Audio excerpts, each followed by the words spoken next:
Good morning, students. So, in the last lecture or in the last session, we have discussed about the shielding and de-shielding mechanism of a nucleus that is present inside a molecule. Because we know that when a bare proton is present inside a nucleus, then it doesn't behaves as a bare proton.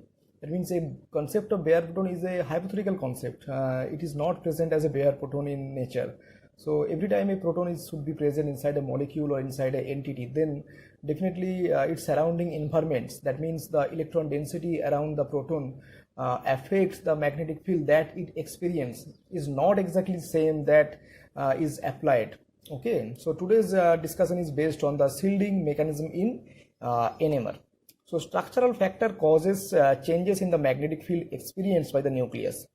This causes changes the resonance frequency and hence the chemical shift. Okay, the structural factor means that different types of proton will occur at different chemical shift. Okay, this is quite natural and interesting fact, because if all the protons means whatever proton present in the different type of organic molecules, inorganic molecules, or in the nature, if all the protons are appear in the same resonance frequency or same chemical shift, then that doesn't be a interesting factor, because then NMR technique should not be evolved as a very useful and handy technique, because all the protons appear in the same frequency. We can differentiate which proton is present in the which exactly chemical environment. Okay, so because of this reason that all protons are not appeared in the same region, NMR technique is a very useful technique for synthetic chemists particularly. So this is what makes NMR so useful for structural determination. Otherwise, all protons would occur at the same frequency, limiting the information to the presence of hydrogen or proton. The various factors that influence the field includes the inductive effect by the electronegative group, the magnetic anisotropy of the pi system. That means if a molecule possesses pi electronic system, then because of their electron density or circulation, they generate some secondary field, and that secondary field affects the applied magnetic field. Okay, and third one is the hydrogen bonding. So one by one we'll discuss about these factors. So first one is the electronegativity. Okay, the electron around the proton create a magnetic field that oppose the applied field. Since this reduces the field experienced at the nucleus, the electrons are said to shield the proton. It can be useful to think of this in terms of the vector. Suppose this is the electron that is circulating around the nucleus, and because of this circulation, and we know that when a charged particle is revolving around the nucleus, then it creates a magnetic field around it. Okay, that means because of the circulation of the electron, there is a secondary magnetic field is generated, and this magnetic field direction, that means it's a vector quantity, is opposed the applied magnetic field. That means BE, which is generated or induced because of the circulation of the electron, the generated magnetic field is opposed the applied magnetic field. So the effective magnetic field that is experienced in the nucleus is B0 minus BE. Since the field experienced by the proton defines the energy difference between the two spin states, the frequency and hence definitely the chemical shift, because they are interrelated, directly proportional, you can say. As the frequency increases, then chemical shift also increases, that means more downfield. So the frequency and hence the chemical shift, that is delta, will change depending on the electron density around the proton. That means as the electron density around the proton decreases, then delta value increases. Okay, let me allow to change the, okay, just the electronegative groups attached to the CH system decreases the electron density around protons. It is quite natural, and there is a less shielding, or you can say that is de-shielded or de-shielding, so the chemical shift increases, higher delta value is observed. These effects are cumulative, that means these are additive. Okay, that means suppose in a long chain, means suppose you have a hydrocarbon of chain length 4, okay, means butane type, and at the end of this chain a highly electronegative atom is attached. That means the proton that is directly attached to the first carbon atoms, which is attached to the electronegative atom, the effect of the electronegativity will be pronounced or most on this atom, and this effect decreases simultaneously towards the end of this carbon. These effects are cumulative, so the presence of more electronegative group produces more desilting and therefore larger chemical shift. These inductive effects are not just felt by the immediate adjacent proton, as the disruption of electron density has an influence further down the chain. That is just I discussed. However, the effect does fade rapidly as we move away from the electronegative group. That means the whatever effect felt by the first carbon which is directly attached to the electronegative atom is not the effect will be reduced when we move away from this electronegative atom further. Okay.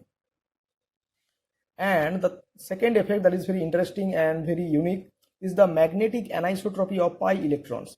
So magnetic anisotropy means there is a non-uniform magnetic field. Non-uniform magnetic field means the molecule possesses some pi electrons or loosely held electrons which can circulate in presence of the applied magnetic field, and because of their circulation they generates a secondary magnetic field, and that secondary magnetic field is not uniform all around the molecule.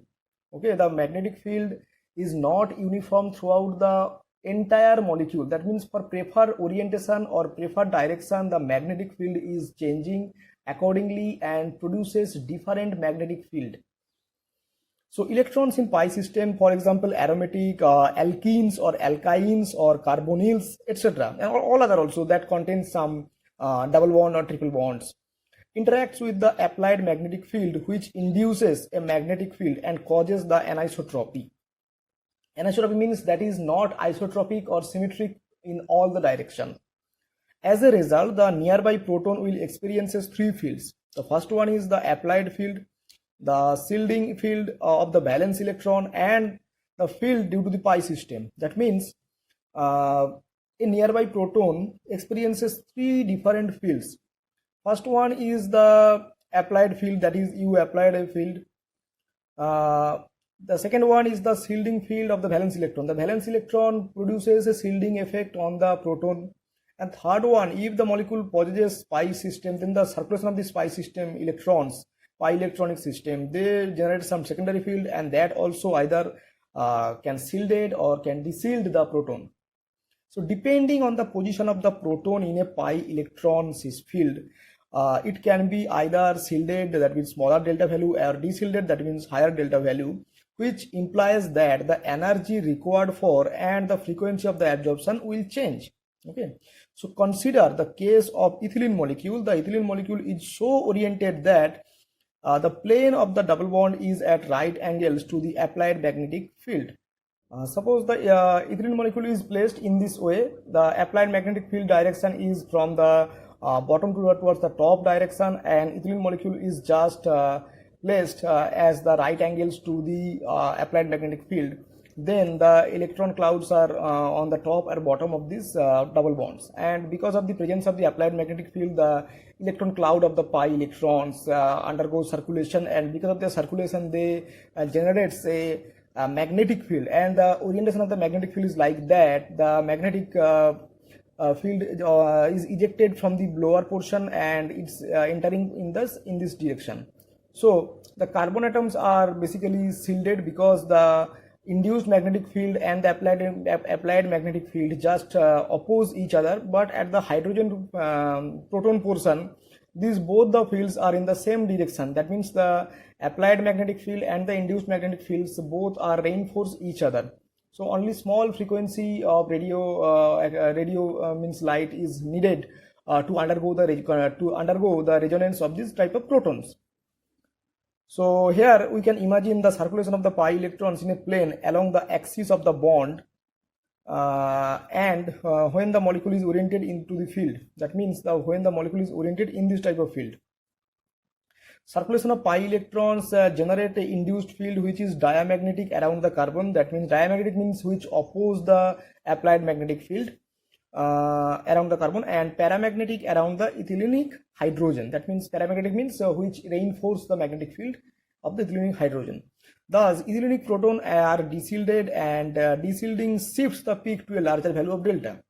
Hence ethylenic protons resonate at downfield, that means higher value of delta. Now the second example or second question is, if we orient the ethylene molecule in this way that they are not just perpendicular to the applied magnetic field, rather it is vertical, then what happened? Then the generated magnetic field is not pronounced. That's why this orientation is not counted. Okay, only this orientation is counted. Similarly, if we focus our attention towards the acetylene molecules, if have two double bonds, that means the double bond density around this carbon-carbon bond is very high. So the electron can circulate in this way, means around the double bonds, not like the ethylenic double bonds. That means if we, this is the one preferred orientation for ethylenic molecules, but if we place the ethylene molecules just perpendicular to the magnetic field direction, then what happened? Then the magnetic field that is generated is very less or is not so pronounced. That means we have to be rejected this orientation. So this is the preferred orientation where we can observe a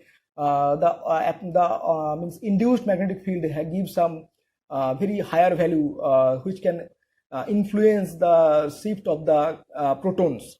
Okay, and another thing is why in case of acetylene this type of circulation is observed, but in case of ethylene this type of circulation does not observe, because in ethylene molecule we know that only one double bond is here. So when electrons try to undergo circulation in this way, then the electron has to face a nodal point. So because of this nodal point, the circulation around this ethylenic molecule in this way, like acetylene, is not possible. But here we know that acetylene has two double bonds, so it can easily circulate electron density of the pi electrons around this double bonds or carbon-carbon skeleton in this fashion. Rather, it undergo electronic circulation in this way. Okay.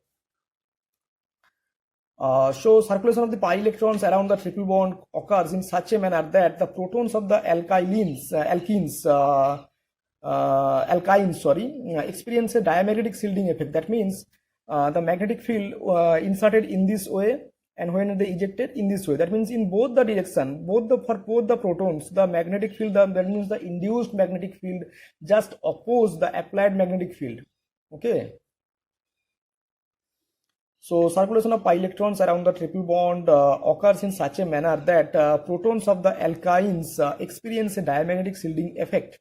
When this axis of the alkene groups lies parallel to the direction of the applied magnetic field, the pi electrons are induced to circulate around the axis. That means when the axis of these alkynes just parallel to the applied magnetic field, then the circulation of the pi electrons around this molecule takes place in this way. Okay. This generates the induced field at the acetylenic protons. The induced field opposes the applied field, and hence a higher applied field is needed to bring the proton to resonate. The induced field does cause an ineffective shielding of the alkynes protons, and this effect is apparently large enough to offset the deshielding and deshielding resulting from the acidity of the proton and from the electronic current at perpendicular orientation of the bond. Because that means acetylene, we know that is the carbon atom of acetylene is sp hybridized, and we know that sp hybridized carbon is more electronegative than sp2 hybridized which is present in ethylene molecules. So we expect that because of this more electronegative carbon atom is present in acetylene, so acetylene high proton should appear at higher delta value in comparison to ethylene, but this doesn't happen because of this circulation of the electron density of pi around the double bond is circulating around the axis. And the second point is, if the acetylene molecule present just perpendicular to the applied magnetic field, then the induced field is not up to the mark, or it can nullify the applied magnetic field. That means it can reinforce the applied magnetic field, rather it decreases. Okay, so because of these two reasons, acetylenic double bonds electron density circulate around the axis, and this is the most pronounced effect. And if you take the example of a acid chloride or any kind of aldehyde, then the double bond circulation is like that it, in the case of when the place of the proton is experiences a field that is reinforced the applied magnetic field. That means here in the place of proton, both the induced field and the applied field just in the same direction. Or if we take the example of the benzene molecule, where three pi bonds are present, that means because of this huge electron density of the pi electrons around the benzene molecules, when the electrons circulate in presence of the applied magnetic field, then the induced field is in the same direction or same orientation in the place of proton, but in place of carbon it is just diamagnetic field or just is opposed the field. So aromatic proton appears at very downfield or high value of delta, you can say. So induced magnetic field just reinforces the external magnetic field, and thus deshielding occurs around the aromatic proton.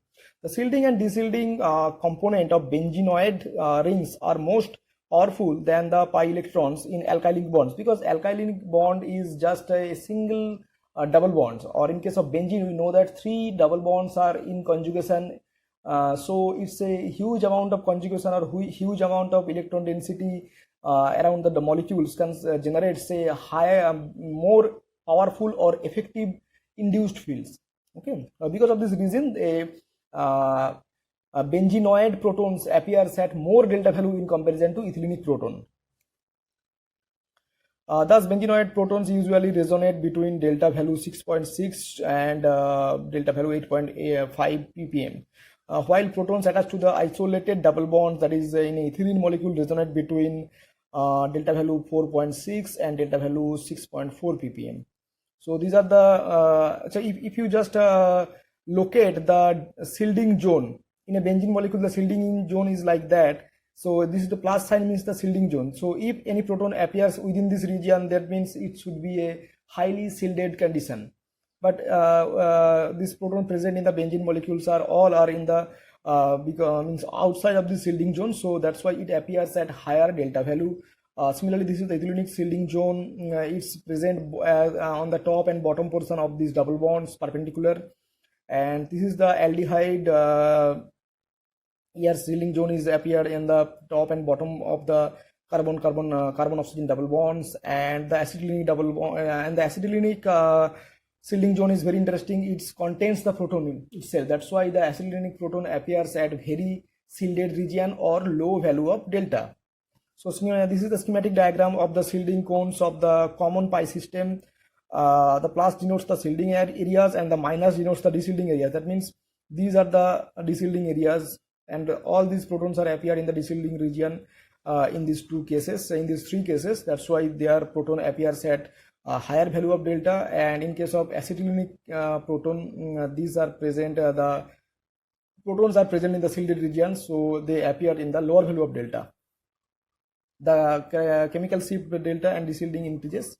Okay, and the last is the hydrogen bonding, or you can say the solvent effect also. So protons that are involved in hydrogen bonding, as for example, we know that what type of proton can undergo hydrogen bonding when a hydrogen atom is attached to a electronegative atom,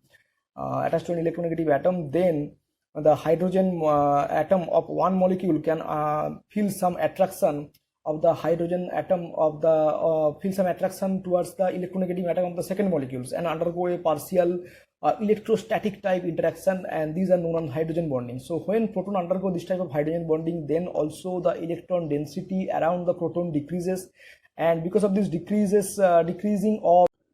because of this hydrogen bonding effect, the electron density around the proton decreases, and this decreased effect of this proton is reflected from the higher value of delta in the NMR spectrum. So protons that are involved in the hydrogen bonding, that is OH, NH, etc., are typically observed over a range of chemical shift values. The more the hydrogen bonding there is, the more the proton is deshielded and higher its chemical shift will be. However, since the amount of hydrogen bonding is susceptible to factors such as solvation, acidity, concentration, and temperature also, so it can be often be difficult to predict. But you can say if hydrogen bonding is present or in a system or in a solvent, then we definitely differentiate by changing the effect of hydrogen bonding of the molecule. Okay.